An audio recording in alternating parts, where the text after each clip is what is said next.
Good morning to all. आज हम आपको ड्राइंग के बारे में बताएंगे जो 11th और 12th क्लास के बच्चे इसको पढ़ेंगे। सबसे पहले हम बेसिक चीज़ें आपको बताते हैं। बेसिक चीज़ों में आपके लिए सीबीएसई में क्या है कि आपको सीट्स कितनी तैयार करनी है, प्रैक्टिकल कितने मार्क्स का है, थ्योरी कितने मार्क्स की है, हमें प्रैक्टिकल पे कितना ध्यान देना है। तो सबसे ज़्यादा ध्यान हमें प्रैक्टिकल पे देना है। प्रैक्टिकल आपका 70 मार्क्स का है। अब 70 मार्क्स को हम किस तरह से डिवाइड करेंगे, इसको आप ध्यान से सुने। और घर पर बैठे हैं, अभी छुट्टियां हैं आपकी, हम ऑनलाइन आपको बता रहे हैं, तो वो सीट्स उसी तरह से आप कंप्लीट अभी से कर लें। तो आपका 25 मार्क्स का फर्स्ट प्रैक्टिकल होगा, 25 मार्क्स का सेकंड प्रैक्टिकल होगा, एंड 25 50 हो गए। अब आपके बचे 20 मार्क्स का आपका जो आप पोर्टफोलियो तैयार करेंगे, आप हमें जमा करेंगे, जो सीट्स हमें सबमिट कराएंगे, वो आपके 20 मार्क्स की होगी। इस तरह से हो जाता है आपका 70 मार्क्स। तो 70 मार्क्स को इस तरह से आपको कंप्लीट करके रखना है, और 70 मार्क्स आपके परसेंटेज में बहुत मायने रखते हैं। देन इसके बाद हम आपको बताते हैं कि किस तरह से तैयार करना है। सीट कितने साइज़ की होना चाहिए, कितनी बड़ी हो।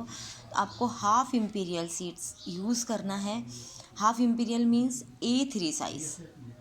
अब A3 साइज़ किस तरह का साइज़ आप देखेंगे, आप एक बड़ा चार्ट लेंगे, वाइट चार्ट, उसको हाफ करेंगे, वो आपका हो गया हाफ इम्पीरियल यानी A3 size.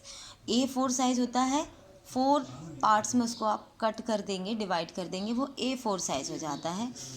A4 size page जो हम लिखते हैं वो A4 साइज़ का होता है, लेकिन उससे बड़ा हमारा ड्राइंग का पेज, ड्राइंग शीट का पेज A4 थोड़ा सा बड़ा होता है, ठीक है। तो ये हमें A3 साइज़ में करना है, और ध्यान रहे हमें ये सिंपल सीट पे तैयार नहीं करना है। प्रैक्टिकल हमें आइवरी सीट पर तैयार करना है। आइवरी सीट जो होती है थोड़ी सी मोटी होती है, उस पर हम जब कलर यूज़ करते हैं तो काफ़ी अच्छा इफ़ेक्ट पड़ता है। अब हम बात करते हैं सबसे पहले नेचर स्टडी की। आप नेचर स्टडी करें, घर में बैठे हैं, दूर दूर कहीं पेड़ पौधे दिख रहे हैं, तो आपको नेचर स्टडी बनाना है।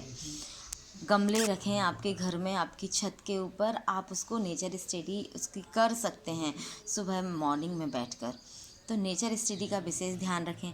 अब नेचर स्टडी में आपको एक तो पेंसिल का ध्यान रखना है, 2B पेंसिल से ही ड्रॉ करें। वो नेचर स्टडी हो, वो स्टिल लाइफ हो, ऑब्जेक्ट स्टडी हो, या फिर वो कंपोजिशन हो।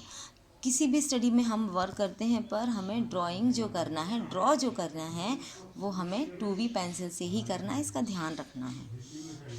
ये सिर्फ छोटी छोटी बेसिक चीज़ें बता रहे हैं, इसको आपको ध्यान रखना ही है।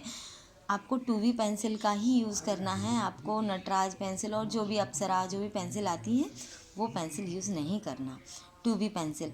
अब उसके बाद आप कलर आपके पास अगर हैं घर में, अभी मार्केट नहीं जाना, अभी कलर अगर घर में है तब तो आप कलर का यूज़ कर सकते हैं नेचर स्टडी में। अदरवाइज़ अगर कलर नहीं है, पेंसिल है आपके पास, पेंसिल होगी पक्का। मैंने आपको 11th में भी बता दिया था कि पेंसिल आपको 2B 4B 6B 8B 12B then charcoal आपको रखना है अपने पास, तो वो होगा, मालूम है हमें कि आपके पास ज़रूर होगा। तो आप 4B 6B और 12B चारकोल इन सब का यूज़ कर सकते हैं नेचर स्टडी के शेडिंग में। शेडिंग से डार्क और लाइट शेड का इफ़ेक्ट पड़ता है, आता है, और उसका विशेष ध्यान दें कि हाँ 3 शेड में हमारा नेचर दिखना चाहिए, सबसे लाइट, फिर उससे डार्क, फिर उससे डार्क। 3 शेड मैंने दिया, वैसे 4 शेड में होता है, पर ये 3 शेड में आप इसको कर सकते हैं। दूसरा आपको ध्यान रखना है, अगर आप फिक्सर का यूज़ करते हैं, चारकोल का यूज़ करते हैं, तो आपको फिक्सर का यूज़ भी करना पड़ेगा, क्योंकि चारकोल का यूज़ करने से वो निकल जाता है, और फिक्सर लगाने से वो वहाँ पर फिक्स हो जाता है और अच्छा दिखता है। जो आपने बनाया वो बहुत सुंदर दिखता है, ठीक है। तो आपको ये सारी चीज़ें समझ में आई होंगी। तो draw and paint the still life of group of object arranged on drawing board before you from a fixed point of view given to you on drawing paper of half imperial size। ठीक है, अब आपको object के बारे में बताते हैं। Object क्या है, नेचर के बारे में हमने आपको बता दिया है। अब ऑब्जेक्ट को आप किस चीज़ को बोलेंगे, ये ऑब्जेक्ट है। आपके सामने किसी पॉट को रख देते हैं, बाउल को रख देते हैं, कोई ट्रांसपेरेंट पॉट या बर्तन या ग्लास कुछ भी रख देते हैं, जग रख देते हैं, उसके ऊपर जो लाइट और डार्क शेड की शैडो पड़ती है उसको हम हूबहू वैसे ही बनाने की कोशिश करते हैं। उसको भी हम 3 शेड में पेंसिल से बनाने की, ड्रॉ करने की और उसमें शेडिंग करने की कोशिश करते हैं। लेकिन आपको ध्यान रखना है, आपके एग्ज़ाम के टाइम पे आपके ऑब्जेक्ट के साथ एक कर्टन भी डाला जाएगा। कर्टन में जो कर्व पड़ते हैं उस कर्व को भी आपके पेंसिल से आपको उसमें बनाना है, यानी कर्व का इफ़ेक्ट भी उसमें आना चाहिए। तो आपको नेचर स्टडी के साथ साथ ऑब्जेक्ट स्टडी का ध्यान रखना चाहिए। अब ऑब्जेक्ट स्टडी किस तरह से आप बना सकते हैं, सबसे पहले पेंसिल की पॉइंट बनाएंगे आप। पेंसिल की पॉइंट बनाने के बाद एक आपको बंद करके सबसे पहले एक पॉइंट, उंगली का ये पॉइंट है, इससे आप उसको साइज़ को नापेंगे और फिर मैंने आपको बताया है क्लास में किस तरह से आप नाप के उसको बना सकते हैं। वो इजी पड़ता है, आप फ्री हैंड भी बना सकते हैं। बहुत से बच्चे बनाते हैं फ्री हैंड, तो फ्री हैंड भी आप उसको बना सकते हैं।